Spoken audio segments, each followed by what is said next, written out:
예, 안녕하십니까. 문재인이가 자기가 잘했다고 생각하고 있어요. 왜 잘했느냐고 물어보니까 박근혜 대통령, 이명박 대통령 있을 때에는 북한하고 한국하고 전투가 있었다는 겁니다. 전투가 벌어져 가지고 애꿎은 젊은 목숨들이 죽었다는 거예요. 그래서 제가 그러면은 문재인 때는 좋은 일이 있었느냐고 이렇게 살펴봤습니다.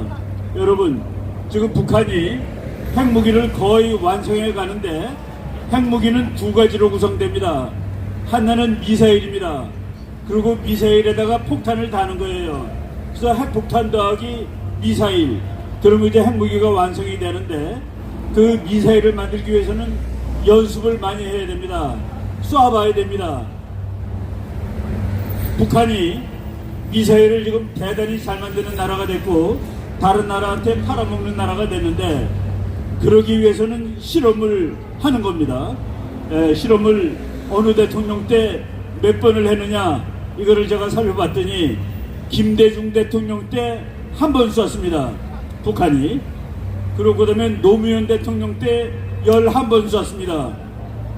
그리고 이명박 대통령 때 12번 쐈습니다. 그리고 박근혜 대통령 때 5번 쐈습니다. 문재인 대통령 때는 북한이 몇 번 쐈을 것 같아요? 51번을 쐈습니다. 말이 됩니까?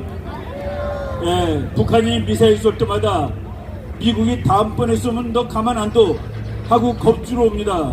미국 폭격기가 오고 미국 군함이 가까이 오고, 그럴 때마다 문재인은 못 오게 막았습니다. 너네들이 오면은 한반도에 긴장이 일어나고 그래서 우리가 힘들어, 오지마. 그래서 북한은 문재인이 있는 동안 이제 마음 놓고 미사일 발사 실험을 했습니다. 그래서 북한이 최근에 쏜 미사일은 화성 17이라는 것인데 그것이 무려 15,000km를 날아가서 멕시코까지 날아갈 수 있는 그런 미사일을 만드는 데 성공을 했습니다. 그러나 여러분, 아직은 겁먹지 마십시오. 거기다가 핵폭탄을 달아야 되는데, 그 핵폭탄을 작은 걸 만들어서 달아야 되는데 아직 거기까지는 가지 못했다라고 말씀을 드립니다. 문재인인 동안에 51번, 다른 대통령 다 합쳐봤자 25번밖에 안 되는데 문재인 있을 때 51번을 쐈는데, 그러고서도 자기는 북한하고 평화를 유지했다라고 얘기를 하고 있는 겁니다.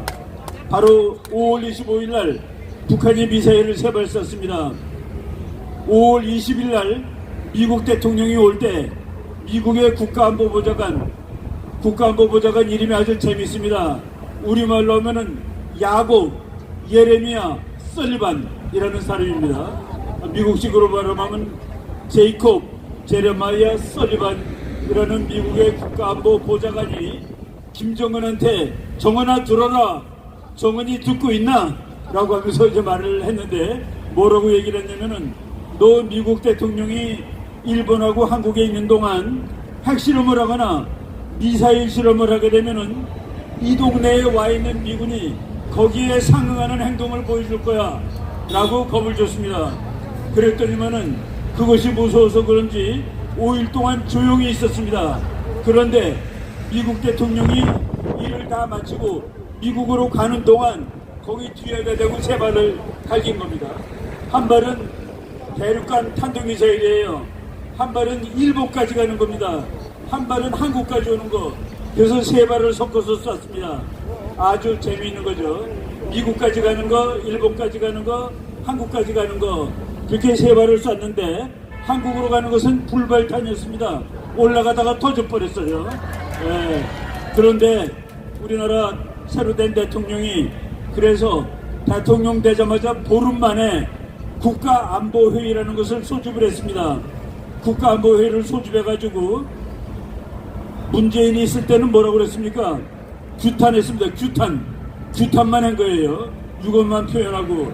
그랬는데 이번에는 윤 대통령은 실질적으로 대응하라. 그래서 북한이 미사일을 쏜 데가 있습니다. 그 장소, 우리나라에서 거기까지 갈 수 있는 거리, 그 거리에 해당되는 미사일을 동해바다로 우리도 쐈습니다. 그냥 쏜 것이 아니라 미국하고 함께 쐈습니다.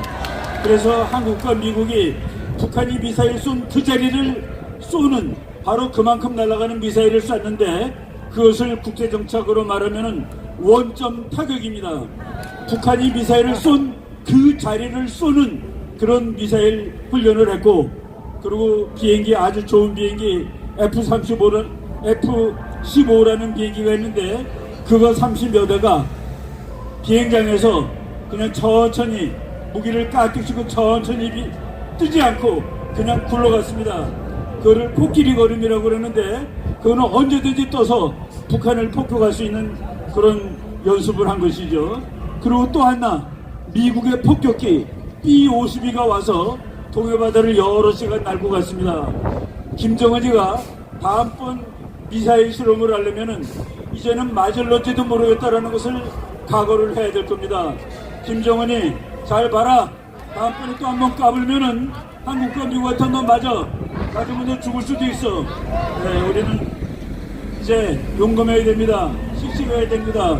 우리가 쟤네들보다 훨씬 힘이 막강한 나라입니다. 힘이 막강한 나라가 그동안 굴종하고 살았습니다. 우리의 운명이 김정은의 소나기 속에 들어가 있었습니다. 지난 5년 동안. 이제 그것을 우리가 다시 찾아왔습니다. 김정은의 운명이 우리 소나기로 들어오는 그런 순간이 다가오고 있습니다. 우리 열심히 노력해서 3년 이내에 통일을 하고 위안수한국 보훈통일을 이루갑시다.